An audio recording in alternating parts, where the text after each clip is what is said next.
Hey everybody, welcome back to AI Global Yatra. I'm so excited for today's adventure. We're traveling the world, but not in the way you might think. We're going on a journey to uncover the stories behind country names. It's like a good old-fashioned road trip, but instead of snacks and car games, we've got history, culture, and maybe a few surprises along the way. Today's journey takes us from the rivers of Africa to the Andes of South America as we explore the name origins of Cameroon, Canada, the Central African Republic, Chad, and Chile. You know, sometimes the most ordinary things have the most extraordinary stories, and that's what we're here to discover. So buckle up, get comfy, and get ready to learn something new because we are about to dive in. Our first stop is Cameroon, a country with a surprisingly delicious name origin story. You see, Cameroon gets its name from the Portuguese words, meaning, now I love a good shrimp cocktail as much as the next person, but a whole river of them? That's a whole different level of crustacean appreciation. Picture this, it's the 15th century, and Portuguese explorers are sailing down the coast of Africa. They come across the Wouri River, and guess what they find? You got it, shrimp.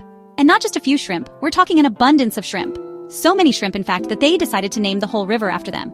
And you know how things go. One minute you're naming a river after shrimp, and the next thing you know, the entire country is called Cameroon. It's like that time I accidentally called my niece by the dog's name for a whole week. It just stuck. But hey, who wouldn't want their country named after a delicious seafood delicacy? I'm already adding Cameroon to my list of places to visit, and not just for the shrimp.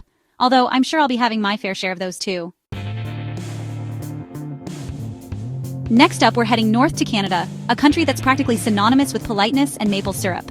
But did you know that Canada's name is the result of a little misunderstanding? It's true. It all started with French explorer Jacques Cartier. You know, the guy who probably should have paid closer attention in his high school French class. He was exploring the St. Lawrence River back in the 16th century when he met a group of indigenous people, the Iroquoians. Now, Cartier was trying to find his way too, which was the Iroquoian name for their village. But when he asked for directions, the locals misunderstood him. They thought he was asking about the entire area, so they told him, which means village or settlement in their language. Cartier, being the explorer that he was, decided to jot that down and slap it on his map. And just like that, became Canada. A whole country named after a simple misunderstanding. It's like that time I accidentally agreed to host the Oscars because I thought someone was asking me to hold their dog. Oops. But hey, it all worked out in the end. Canada is a beautiful country with friendly people, stunning landscapes, and of course, delicious maple syrup. And it's all thanks to a little lost in translation moment. Now let's journey to the heart of Africa, to the Central African Republic. This one's pretty self-explanatory, folks. We're not talking about shrimp rivers or lost in translation moments here. The Central African Republic is named exactly for what it is, a republic located in the central part of Africa. Sometimes you don't need a fancy story or a funny anecdote. Sometimes keeping it simple is the way to go. And that's exactly what the leaders of this nation did when they gained independence from France in 1960. They wanted a name that was clear, concise, and accurately reflected their geographical location and political structure. And what better way to do that than to call it the Central African Republic? It's like calling a spade, or in this case, a republic in the center of Africa, well, the Central African Republic. But hey, just because the name is straightforward doesn't mean the country isn't full of fascinating history, diverse cultures, and breathtaking landscapes. It's a reminder that sometimes the most obvious answers are the best ones. Our next stop takes us to Chad, a country named after one of the largest lakes in Africa, Lake Chad. Now, I'm not sure who was in charge of naming lakes back in the day, but they really missed an opportunity to get creative here. I mean, come on, they named a whole country after a lake and then just called the lake Lake? That's like naming your dog or your cat. It's just a little too on the nose for me. But hey, I digress. The name Chad actually comes from the Kanuri word, which means lake or large body of water. So, I guess it makes sense in a literal kind of way. Lake Chad is a vital resource for the region, providing water for millions of people. So it's no wonder they decided to name the country after it. It's like that time I named my car Coffee because it was the only thing that got me going in the morning.